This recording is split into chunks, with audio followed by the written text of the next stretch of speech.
Good morning, Patriots. I'm Lucas. Today is Friday, September 17th. Here's what's happening at A-Town today. Attention, students. The annual leadership retreat is right around the corner, and this is your call to sign up. The retreat is on Sunday, September 26th. So if you're interested, please visit Mr. Lindsay at room 141 or Mrs. Schrader in room 158 with any question or concerns or to pick up a permission form. Spots are filling up quickly, so there's no time to waste. Hope to see you there, Pats. There are still copies of the 2021 yearbook for sale. Don't miss out on the memories of a historic year. From working at home to athletics to new friendships made, the yearbook team covered it all. If you would like a copy, bring $80 cash or check to room 401 in the pods before school, after school, or during lunch on B-days.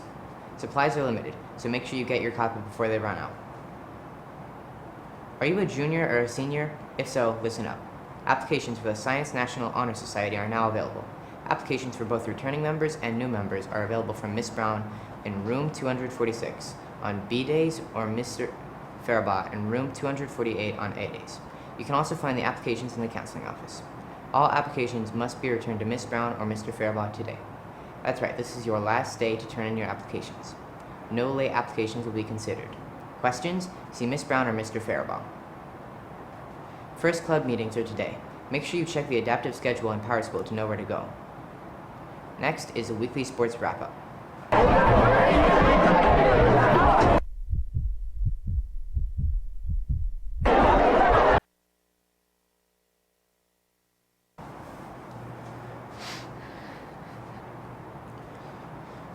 Hey Patriot sports fans, I'm Gabe, and this is a weekly sports wrap-up. The volleyball team had a busy week this week hosting our two Jefferson District rivals, Monticello on Tuesday and Western Albemarle last night. On Tuesday, the squad celebrated Coach Lance Rogers' 200th career victory by helping him earn his 201st with a decisive victory over the Mustangs in 3 straight sets. Senior Maya Winterhoff led the way with 28 kills, and Maddie Art added 9 more. For more on Coach Rogers' milestone victory, here's John Houlihan with a story. Last weekend, Albemarle volleyball coach Lance Rogers recorded his 200th ever win in Jefferson District. We talked to him and his senior captains this year to get their thoughts on this amazing milestone.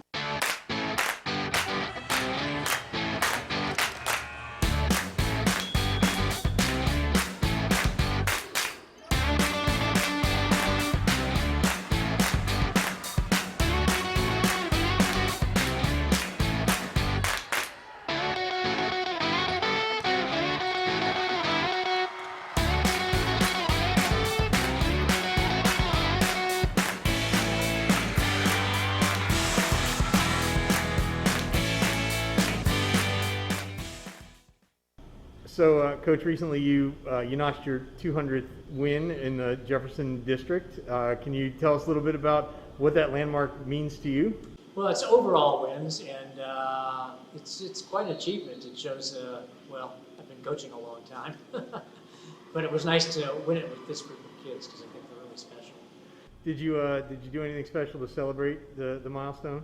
We didn't. It came at the tail end of an exhausting 5-match marathon tournament, so we were all pretty tired, and it was more of a personal achievement than something that the team really needs to get involved with. Really cool that he was able to get it with us because he had been at Western before. So I think even though that there were a bunch of wins there, I think it's cool that he's able to celebrate it as an Albemarle coach. And he's just like a good person, and so it's so easy to celebrate him. He's a great coach. He fully deserves this 200 win.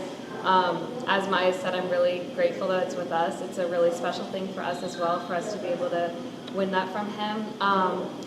His coaching style is he lets us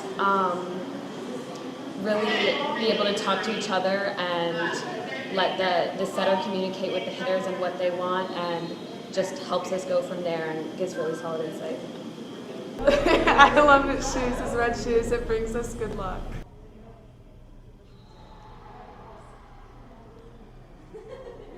It's a little early in the season. It might be hard to tell right now, but what's the outlook for the volleyball squad this year? What do you perceive as some of the strengths, and what are some of the challenges the team has to encounter?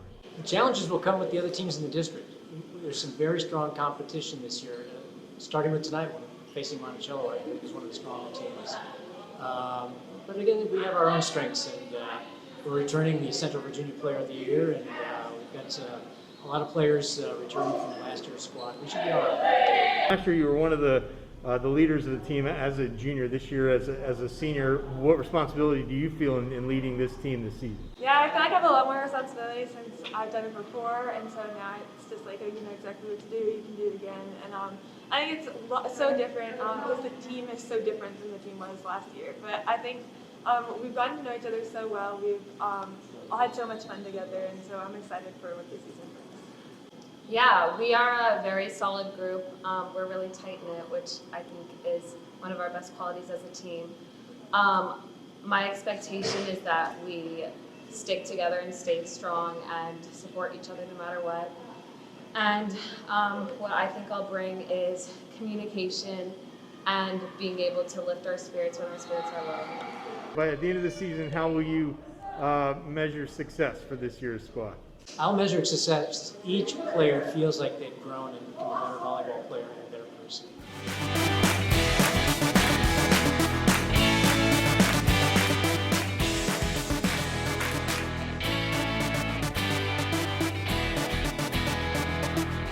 I'm John Houlihan for the weekly sports wrap-up, and let's head back to your anchor.